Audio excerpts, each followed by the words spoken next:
students and welcome back to Competitive Aim.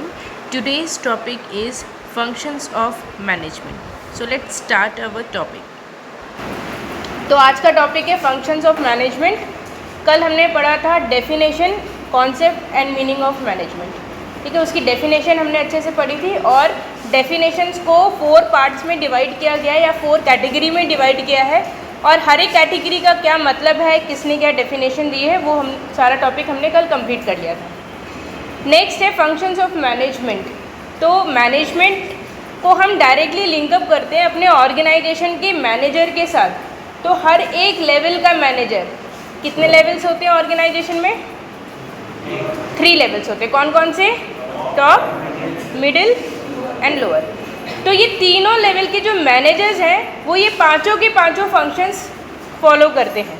मतलब ऐसा नहीं कि टॉप लेवल का मैनेजर है तो वो केवल प्लानिंग ही करेगा या मिडिल लेवल का मैनेजर है वो केवल डायरेक्टिंग ही करेगा, ऐसा नहीं होता। तीनों लेवल के मैनेजर ये पांचों फंक्शंस फॉलो करेंगे। 5 फंक्शन कौन कौन से हैं? First is planning, second is organizing, third is staffing, fourth is directing and fifth is controlling. अब फंक्शन का मतलब क्या होता है? सिमिलर काइंड ऑफ एक्टिविटीज़, उसी को हम फंक्शन बोलते हैं। ठीक है, तो फंक्शन क्या, जैसे प्लानिंग है तो प्लानिंग में सारी फंक्शन से प्लानिंग से रिलेटेड ही एक्टिविटीज़ वो परफॉर्म करेगा। ऐसे ही दूसरा फंक्शन है ऑर्गेनाइजिंग, तो सारी एक्टिविटीज़ ऑर्गेनाइजिंग से रिलेटेड ही वो फॉलो करेगा। ठीक है, ऐसे ही स्टाफिंग, डायरेक्टिंग एंड कंट्रोलिंग। तो फंक्शन क्या है? Function is a group of similar activities which are performed by managers at all level of the organization in order to achieve organizational objective. हमारे ऑर्गेनाइजेशन का ऑब्जेक्टिव, एक goal है, उस गोल को achieve करने के लिए हर एक लेवल का मैनेजर, टॉप, मिडिल या लोअर, तीनों लेवल का मैनेजर ये पांचों एक्टिविटीज़ हमेशा परफॉर्म करेगा। ठीक है, अब हम पढ़ेंगे डिटेल में। तो स्टार्ट करते हैं फर्स्ट फंक्शन से, वो है प्लानिंग। तो प्लानिंग का मतलब क्या हुआ? कैसे हम प्लान करेंगे या मैनेजर कैसे प्लान करते हैं? क्या ऐसे पॉइंट्स हैं जो वो ध्यान में रखते हैं? प्लानिंग से डायरेक्टली दिमाग में एक वर्ड आता है, वो होता है फोरकास्टिंग। फोरकास्टिंग मतलब हमारा फ्यूचर कैसा हो सकता है, ऑर्गेनाइजेशन में फ्यूचर के क्या गोल हो सकते हैं, क्या टारगेट हो सकते हैं। तो फ्यूचर का गोल बनाने के लिए हम कई सारी फैक्टर्स को और कंसिडर करते हैं। वो फैक्टर्स क्या है? जैसे हमारे पास्ट के क्या परफॉर्मेंस रहे हैं। ठीक है, उसके बेसिस पे हम क्या करते हैं? प्लान करते हैं अपने फ्यूचर को।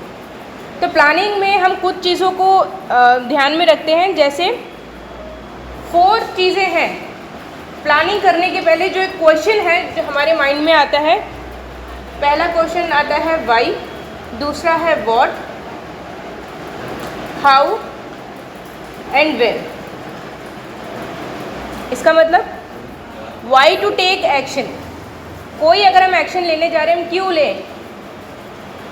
अगर उसका कोई प्रॉफिट हमारे ऑर्गेनाइजेशन को हो रहा होगा तब तो हम वो एक्शन लें, और अगर हमारे उस एक्शन से ना कोई प्रॉफिट हो रहा है, ना कोई तरक्की हो रही, ना कोई भी डेवलपमेंट हो रहा है, कोई असर नहीं पड़ रहा हमारे ऑर्गेनाइजेशन के ऊपर, तो हम क्यों लें वो एक्शन? हम नहीं लेंगे।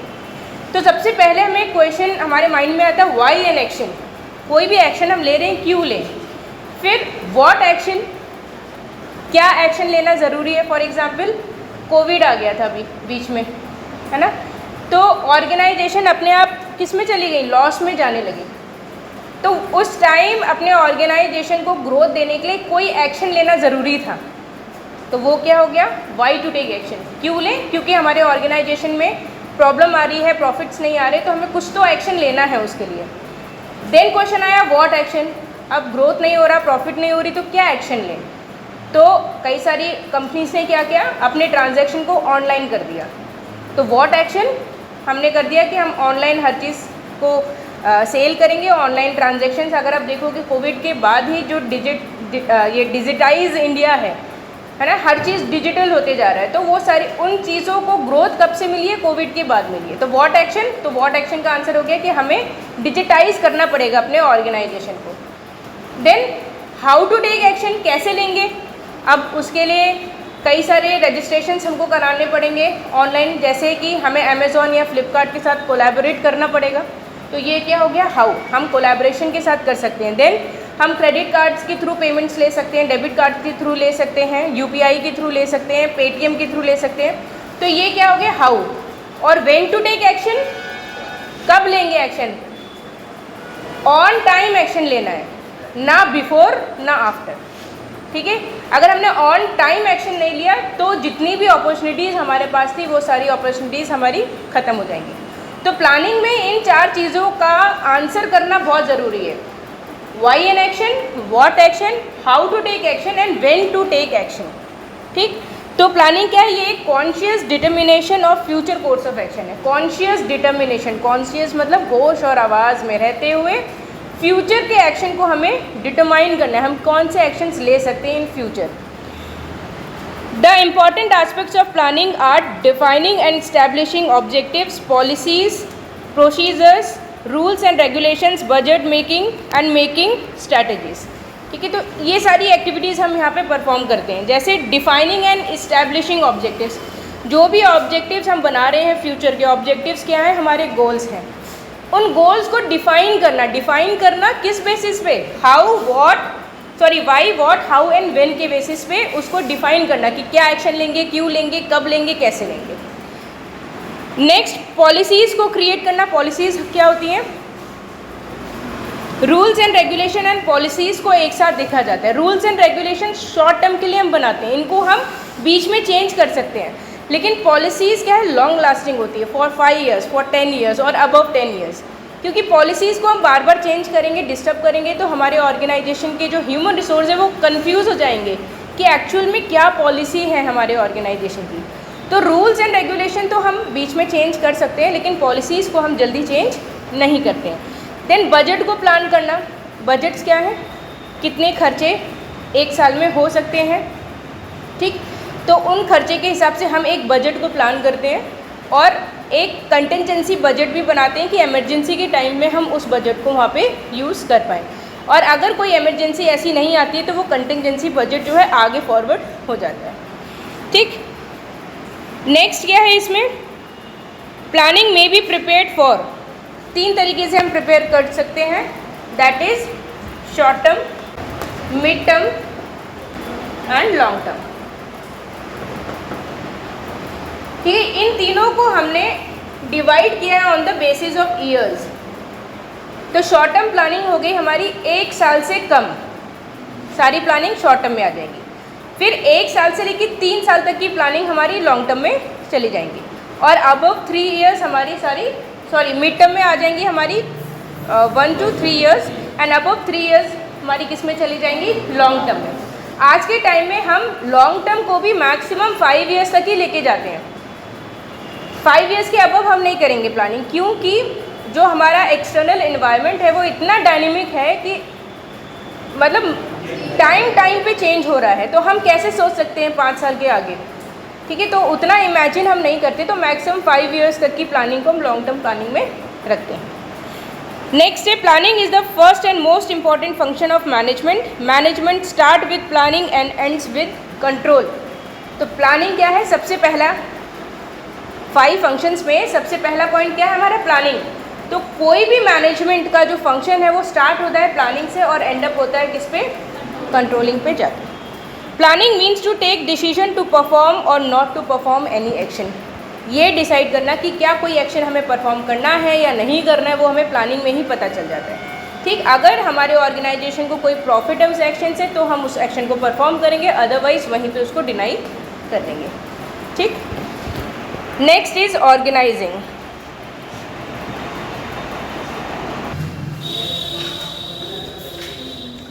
ऑर्गेनाइजिंग का मतलब होता है कि अभी तक जो भी हमने प्लानिंग की है उसके अकॉर्डिंग उस ऑब्जेक्टिव को अचीव करने के लिए अपने ऑर्गेनाइजेशन को ऑर्गेनाइज करना।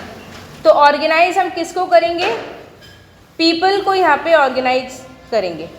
ठीक है, तो पीपल को सेट करने के लिए हम क्या करेंगे, ऑर्गेनाइजेशन में एक हायरार्की को क्रिएट करेंगे और ये हायरार्की डायरेक्टली लिंकअप होती है हमारे गोल्स से।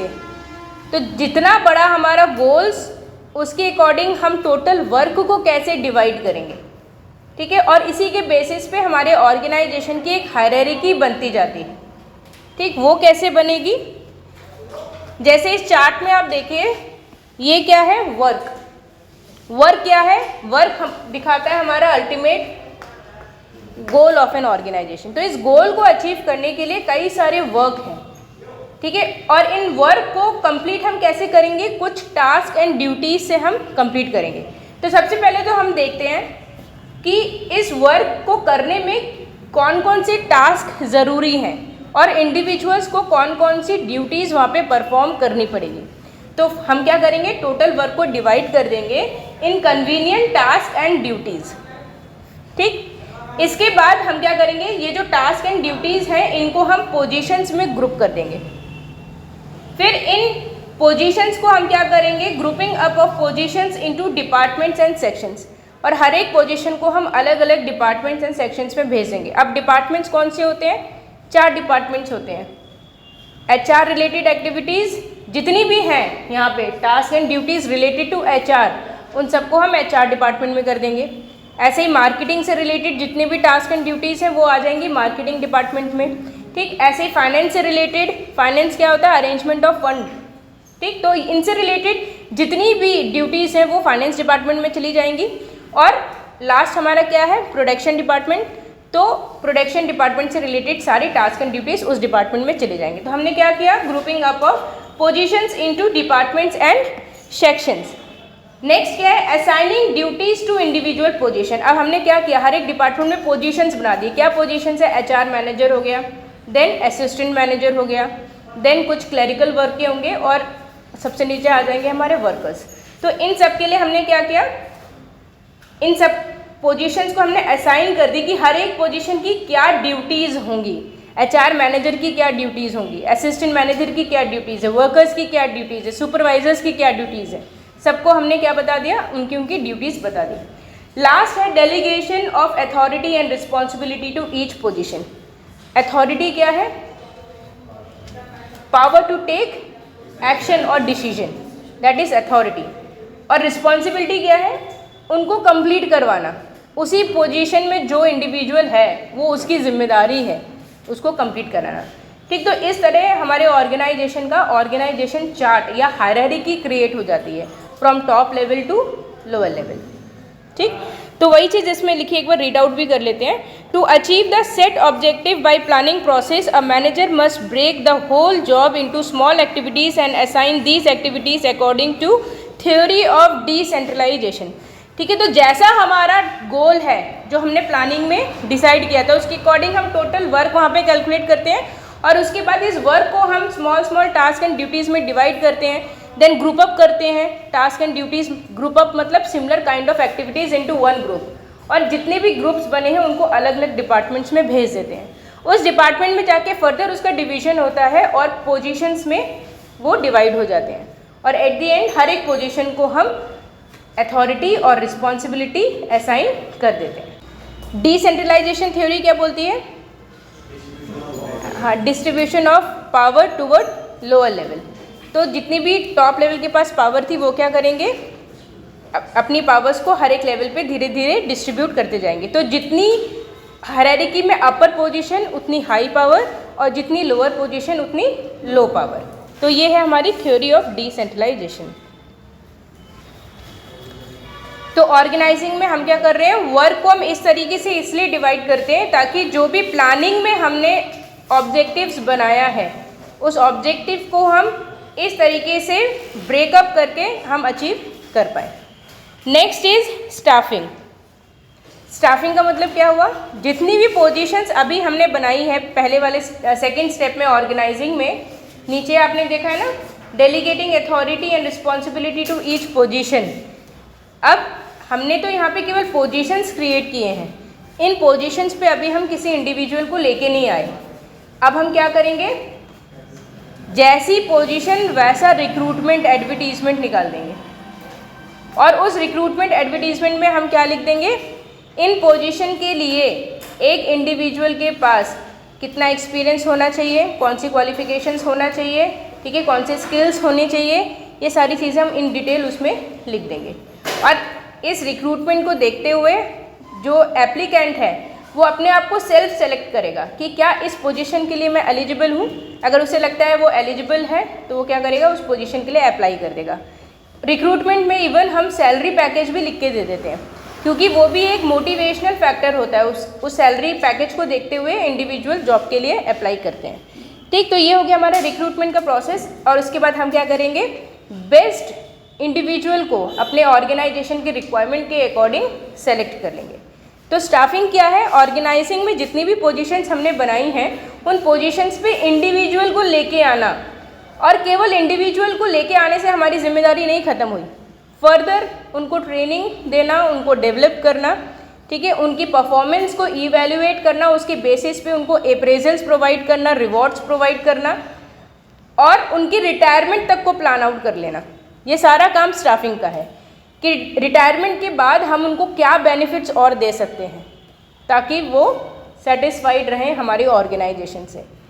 इसके साथ साथ इंडिविजुअल की पर्सनल फाइल को भी मेंटेन करना, ये जिम्मेदारी भी स्टाफिंग की होती है। पर्सनल फाइल को मेंटेन करने का मतलब क्या है, वो इंडिविजुअल कहाँ से आया है, उसकी क्या क्वालिफिकेशंस है, क्या उनकी स्किल्स हैं, ऑर्गेनाइजेशन में उन्होंने कैसा परफॉर्मेंस दिया है, ठीक है। जो परफॉर्मेंस इवैल्यूएशन रिपोर्ट होती है उस रिपोर्ट को भी इवन फाइल अप करके रखना, ताकि जब भी हम ऑर्गेनाइजेशन में कोई पोजीशन या प्रमोशन हम किसी को देना चाहते हैं तो हम सबसे पहले अपने उन कैंडिडेट को इवैल्यूएट करें कि क्या वो उस पोजीशन में प्रमोट करने के लायक हैं, और अगर विद इन दी ऑर्गेनाइजेशन हमारे एम्प्लॉयज़ को प्रमोशन मिल रहा है तो वो और मोटिवेशन के साथ काम करेंगे।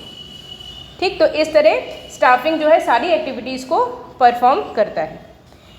ठीक, वही इसमें लिखा है स्टाफिंग क्या है, to recruit, to train, to promote, to retire और टू ट्रांसफ़र। ट्रांसफ़र मतलब अगर हमारे ऑर्गेनाइजेशन की और भी ब्रांचेस हैं अलग अलग, वहाँ पे कोई पोजीशन खाली है और वहाँ पे वो इंडिविजुअल जाना चाहता है तो उसको ट्रांसफ़र कर देना।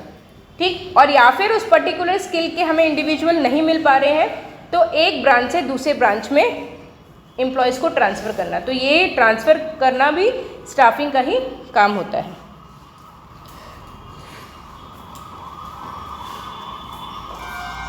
It involves managing the various positions created by organizing process।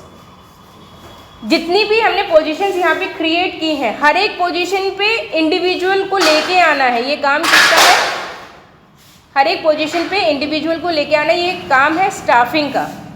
ठीक, कोई भी पोजीशन हमारी वेकेंट नहीं जानी चाहिए। It includes preparing inventory of personal activity and identifying the gap between manpower required and available। अब कितने मैन पावर हमारे ऑर्गेनाइजेशन में चाहिए ये कौन बताएगा, स्टाफिंग बताएगा, कितने रिक्वायर्ड हैं। इन फ्यूचर कितने और रिक्वायरमेंट हो सकती है वो भी स्टाफिंग कैलकुलेट करेगा, और हर एक पोजीशन हमारी फुलफिल है या नहीं वो भी स्टाफिंग ही देखेगा। ठीक है, तो अगर कोई गैप है इसमें कि इतने रिक्वायर्ड थे और अभी इतने वेकेंट है तो वो उस वेकेंट पोजीशन को फुलफिल करना भी काम किसका है, स्टाफिंग का है। Identifying the source from where people will be selected, selecting people, training and development and fixing financial compensation and appraising them periodically. अब जो इंडिविजुअल्स आ रहे हैं वो कहाँ से आएंगे ये भी स्टाफिंग ही प्लान आउट करेगा। कहाँ से आएंगे मतलब हम रेफरेंस के थ्रू इंडिविजुअल्स को लेके आए, या हम ओपन रिक्रूटमेंट करें, या हम अपने ऑर्गेनाइजेशन के बाहर एक नोटिस लगा दें, या हम न्यूज़पेपर में रिक्रूटमेंट का एडवर्टीजमेंट दें, क्या हमारे मोड हो सकते हैं या क्या हमारे सोर्स हो सकते हैं, ये सारा प्लान आउट स्टाफिंग ही करता है। उन इंडिविजुअल्स को पोजीशंस पे लेके आना, अगर अभी उन्हें ट्रेनिंग की ज़रूरत है तो उनको ट्रेनिंग भी देना, टाइम टू टाइम उनका डेवलपमेंट करना, उनको प्रमोट करना, उनकी सैलरी को फिक्स करना, ये सारा काम किसका है, स्टाफिंग का ही है।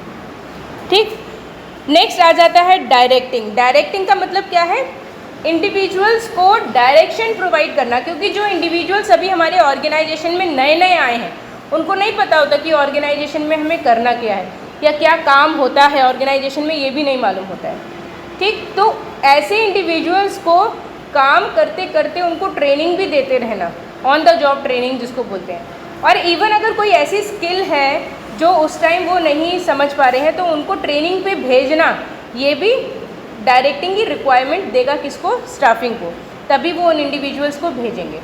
ठीक है, तो डायरेक्टिंग में क्या होता है, जितने भी हमारे सुपीरियर्स हैं वो अपने जूनियर को या सबऑर्डिनेट्स को एक डायरेक्शन प्रोवाइड करते हैं कि आपका क्या गोल है, क्या गोल हमारे ऑर्गेनाइजेशन का है, आपके क्या ऑब्जेक्टिव्स हो सकते हैं, आप उनको कैसे अचीव करेंगे, और अगर वो नहीं कर पा रहे हैं तो उनको सिखाना, उनके साथ मिलके काम करना, उनको ट्रेन करना, ये सारा क्या है, डायरेक्टिंग का काम होता है।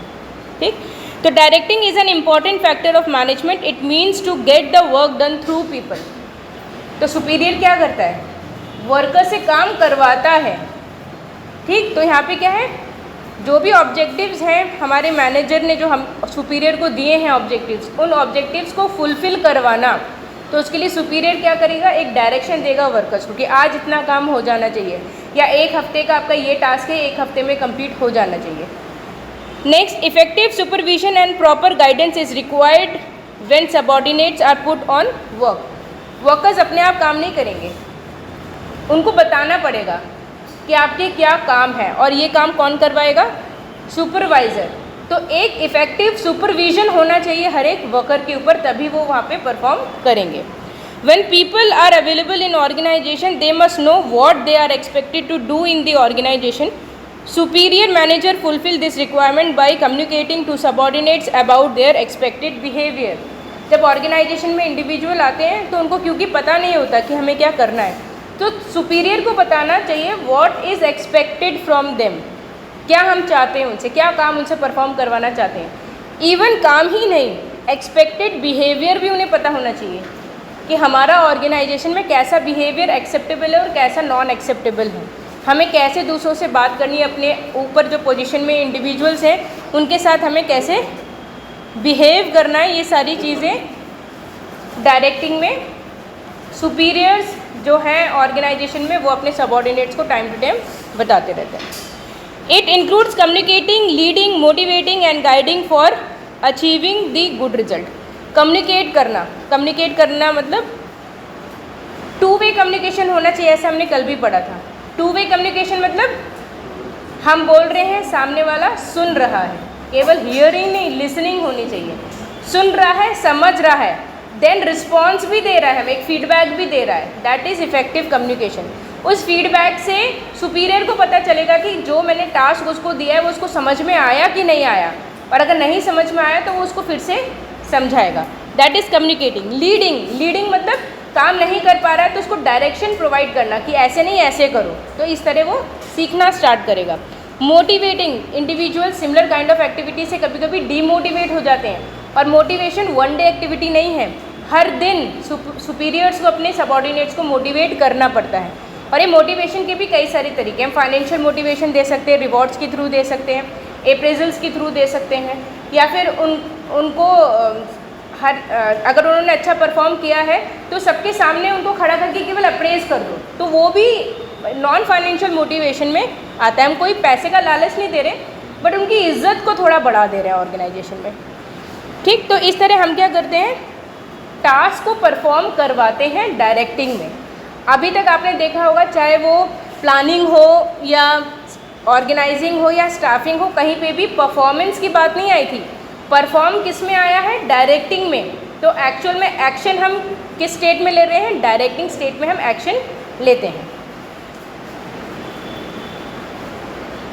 According to Lawrence A Appley, management is essentially getting things done through the efforts of other people. तो मैनेजमेंट क्या है, काम को करवाना है दूसरों के एफर्ट से। ठीक, तो जो ऑर्गेनाइजेशन का सीईओ है वो सारे काम नहीं परफॉर्म कर सकता, इसीलिए वो क्या करते हैं, वो डिसेंट्रलाइज कर देता है अपने पावर को। और पावर को इसलिए डिसेंट्रलाइज करता है क्योंकि अगर अथॉरिटी नहीं देंगे तो नीचे वाला सुनेगा नहीं। अगर उसके पास डिसीजन मेकिंग पावर है कि तुमने परफॉर्म नहीं किया तो हम आपकी सैलरी को काट सकते हैं या तुमको डिमोट करवा सकते हैं, तभी नीचे वाला काम करेगा। तो ऐसी पावर हमें डिसेंट्रलाइज करनी पड़ती है ताकि लोअर लेवल एक चैनलाइज वे में काम करना स्टार्ट करते हैं। Last is controlling, most important. Control करना, हम किस चीज़ को कंट्रोल करेंगे, तीन चीज़ों को हमें यहाँ पे कंट्रोल करना है।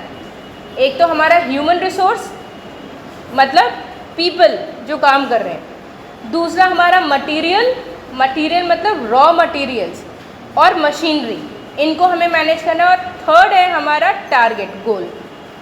ठीक, तो रॉ मटेरियल्स को कम करेंगे तो क्या होगा, मैनेज करेंगे, वेस्टेज नहीं करेंगे, अगर हम रॉ मटेरियल को इफ़ेक्टिवली यूटिलाइज कर रहे हैं तो क्या होगा, प्रॉफिट्स गेन होंगे, है ना। और ये प्रॉफिट्स क्यों गेन होंगे, क्योंकि हम दूसरों से कम प्राइस अपना प्रोडक्ट का रख सकते हैं, क्योंकि वेस्टेज नहीं किया, ठीक है। तो हमारे उसी में नंबर ऑफ़ प्रोडक्ट ज़्यादा बन जाएंगे, तो हम कम प्राइस में भी कॉम्पिटिट कर सकते हैं। ह्यूमन रिसोर्स को कंट्रोल करना, हम कहते हैं कि हमने डिसेंट्रलाइज कर दी पावर, इसका मतलब ये थोड़ी ना कि इंडिविजुअल अपने काम को कंप्लीट कराना स्टार्ट कर दें। डिसेंट्रलाइज करने का मतलब हुआ कि ऑर्गेनाइजेशन को वर्क को और इफ़ेक्टिवली कैसे हम कंप्लीट करवाएं। तो हमें किसको मैनेज करना है, ह्यूमन रिसोर्स को, ठीक। और लास्ट है हमारा गोल को हम कैसे अचीव करेंगे, जब हम मटेरियल और ह्यूमन रिसोर्स दोनों को मैनेज कर लेंगे तो गोल हमारा अपने आप मैनेज हो जाएगा, ठीक। ठीक है, फॉर एग्जांपल कंट्रोलिंग में हमारा जो एक्चुअल पोजीशन है वो है कि हम हर महीने 10,000 तक का प्रॉफिट कमा लेते हैं, लेकिन अब हम हमारा जो बिज़नेस है इसको हम और एक्सपेंड करना चाहते हैं और प्रॉफिट्स को इंक्रीज़ करना चाहते हैं। तो हमारा फ्यूचर एक्सपेक्टेशन क्या है, फॉर एग्ज़ाम्पल कि हम हर महीने 10,000 प्रॉफिट से 1 लाख के प्रॉफिट पे आना चाहते हैं, ठीक। तो हम क्या करेंगे, सारी एक्टिविटीज़ को प्लान किया, ऑर्गेनाइज़ करने के बाद हम स्टाफ्स को लेके आए, उसमें उनको डायरेक्शन प्रोवाइड किया और उन्होंने जो भी हमारे गोल्स थे उसके लिए जो भी हमने स्ट्रैटेजीज़ बनाई हैं डायरेक्शन में, हमने उसको इम्प्लीमेंट कर दिया और लोगों ने वहाँ पे काम करना स्टार्ट कर दिया, ठीक। अब हमारा जो एक्चुअल पोजीशन था एट द एंड हम उसको कंपेयर करेंगे अपने एक्सपेक्टेड पोजीशन के साथ, तो हमें 3 रिज़ल्ट यहाँ पे मिल सकते हैं। पहला, या तो हमने इसको अटेन किया होगा, ठीक। दूसरा, या तो हमने इससे ज़्यादा अटेन किया होगा, जैसे 1 लाख हमारा टारगेट है तो हो सकता है 1 लाख नहीं, हम उससे ज़्यादा भी तो अटेन कर सकते हैं। फॉर एग्ज़ाम्पल हमने 1,10,000 हमने अटेन किया है, या फिर हम इससे कम भी अटेन कर सकते हैं, फॉर एग्ज़ाम्पल हमने 90,000 ही अटेन कर पाया। तो 3 रिज़ल्ट आ सकते हैं हमारे, या तो हम उसको अचीव करेंगे, या तो उससे ज़्यादा अचीव करेंगे, या तो उससे कम अचीव करेंगे। तो अगर हमने अपने टारगेट को अचीव किया है तो कोई प्रॉब्लम नहीं है, हम फ्यूचर प्लानिंग में लग जाएंगे। उससे ज़्यादा कमाया है तो हम नेक्स्ट टाइम अपने टारगेट्स को और बड़ा करेंगे। 1 लाख से ज़्यादा अगर हमने कमाया है तो उससे हायर टारगेट को हम यहाँ पे इस्टेब्लिश करेंगे। और थर्ड केस है, अगर हम नहीं कर पाए तो हम कैलकुलेट करेंगे कितना गैप आया। गैप कितना आया, 10,000। फिर हम क्या करेंगे, आइडेंटिफाई करेंगे प्रॉब्लम कहाँ थी। तो प्रॉब्लम को आइडेंटिफाई करने का मतलब क्या हुआ, जो भी एक्टिविटीज़ हमने परफॉर्म की है, कहाँ से, प्लानिंग से लेके डायरेक्शन तक में जितनी भी एक्टिविटीज़ हमने परफॉर्म की है, हर एक पॉइंट को हम इवैल्यूएट करेंगे, प्रॉब्लम कहाँ से आई। हो सकता है ऐसी स्किल्स हमारे पास नहीं थी तो हम नई स्किल्स को लेके आएंगे, ठीक है। हो सकता है इफ़ेक्टिव मैनेजमेंट नहीं था तो उसको हम टाइट करेंगे। हो सकता है गाइडेंस या सुपरविजन सही से नहीं दे पाए हम, तो उसको हम सही करेंगे। हो सकता है ट्रेन नहीं थे हमारे इंडिविजुअल्स, तो हम उनको ट्रेनिंग एंड डेवलपमेंट में भेज देंगे। तो हम क्या करेंगे, गैप को आइडेंटिफाई करेंगे और इफ़ेक्टिव एक्शन लेंगे। इफ़ेक्टिव एक्शंस क्या हुए, अगर वो स्किल नहीं थी तो वो स्किल को डेवलप कराना, वो ऐसे मैन पावर नहीं थे तो नए मैन पावर को रिक्रूट करना, ठीक है। अगर गाइडेंस या मोटिवेशन की कमी थी तो उनको मोटिवेट करना। तो इस तरह हम क्या करेंगे, अगेन प्लानिंग की स्टेट में चले जाएंगे, ठीक। तो इसीलिए जो 5 फंक्शन है, ये जो planning, organizing, staffing, directing, controlling, ये 1 डे प्रोसेस नहीं है, हमेशा ऑर्गेनाइजेशन में एज ए प्रोसेस चलता रहता है। हम हमेशा प्लान करेंगे, ऑर्गेनाइज करेंगे चीज़ों को, ठीक है। नए स्टाफ्स का रिक्रूटमेंट हमेशा चलता रहता है ऑर्गेनाइजेशन में। स्किल्स का development according to the requirement of other organisation और according to the requirement of external environment, हम स्किल्स का डेवलपमेंट करते रहते हैं। जैसे मोबाइल टेक्नोलॉजी को ही ले लो, है ना, हर दिन नई टेक्नोलॉजीज़ का इन्वेंशन हो रहा है और जो इंडिविजुअल्स है वो भी उसी की तरफ भाग रहे हैं। तो हमें उसी तरह की टेक्नोलॉजी भी लेके आनी होगी, नहीं तो फिर क्या हाल होगा, नोकिया वाला हाल हो जाएगा। नोकिया नंबर 1 कंपनी थी इंडिया की प्रॉफिट्स में, और इस टाइम क्या है, जितने भी कॉम्पिटिटर्स थे सब उसके आगे निकल गए। क्यों? क्योंकि टेक्नोलॉजी को ऑन टाइम उन्होंने अडॉप्ट नहीं किया। और अब वो कर रहे हैं। ठीक, तो ये हो गया हमारा topic complete, 5 functions of management, और 5 पॉइंट्स हमने यहाँ पे कंप्लीट कर लिए हैं। कल की क्लास में हम concept and nature of management को कंप्लीट करेंगे।